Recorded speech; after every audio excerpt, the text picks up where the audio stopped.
ಸುಮಾರು 20 ಕೋಟಿ ಭಾರತೀಯರಿಗೆ ಇವತ್ತು ಅಯೋಡಿನ್ ಡಿಫಿಷಿಯನ್ಸಿ ಡಿಸಾರ್ಡರ್ಸ್ ಅಂದರೆ ಅಯೋಡಿನ್ ಕೊರತೆ ದುಷ್ಪರಿಣಾಮಗಳು ಹೈಪೋಥೈರಾಯ್ಡ್ ಇಂಥದ್ದು ಕಾಡ್ತಾ ಇದೆ. ಅಯೋಡಿನ್ ಕೊರತೆ ಆಗಿದೆಯಾ? ಹಾಗಂತ ಅಯೋಡಿನ್ ಏನು ಕೊರತೆ ಆಗಿಲ್ಲ. ಅಯೋಡಿನ್ ಸಾಕಾಗೋಷ್ಟು ಉಪ್ಪಲ್ಲಿ ಸೇರ್ತಾ ಇದೆ. 5 ಗ್ರಾಮ್ ಉಪ್ಪಲ್ಲಿ ನಮಗೆ ದಿನಕ್ಕೆ ಬೇಕಾಗಿರೋಷ್ಟು ಅಯೋಡಿನ್ ಇದೆ. ಬಟ್ ಭಾರತೀಯರ ಸರಾಸರಿ ಉಪ್ಪಿನ ಬಳಕೆ ಸುಮಾರು 10-11 ಗ್ರಾಮ್ ಇದೆ. ಹೀಗಾಗಿ ನಿಮಗೆ 2 ಪಟ್ಟು ಹೆಚ್ಚು ಅಯೋಡಿನ್ ಸಿಗ್ತಾ ಇದೆ. 2-2.5 ಪಟ್ಟು ಹೆಚ್ಚು ಅಯೋಡಿನ್ ಸಿಗ್ತಾ ಇದ್ರೂ ಸಹ ಯಾಕೆ ಕೊರತೆ ಆಗ್ತಾ ಇದೆ? T3 T4 ಉತ್ಪತ್ತಿಯಲ್ಲಿ ಯಾಕೆ TSH ಹೆಚ್ಚಿಗೆ ಆಗ್ತಾ ಇದೆ?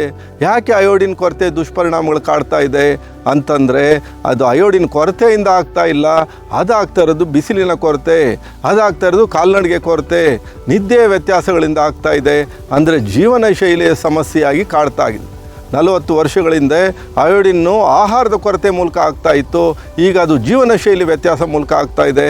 ಒಟ್ಟಾರೆ ಥೈರಾಯ್ಡ್ ಸಮಸ್ಯೆಗಳು ಜೀವನ ಶೈಲಿ ಸಮಸ್ಯೆಗಳು, ಜೀವನ ಶೈಲಿ ಬದಲಾವಣೆ ಮೂಲಕ ಸರಿ ಮಾಡಿಕೊಳ್ಬೇಕು.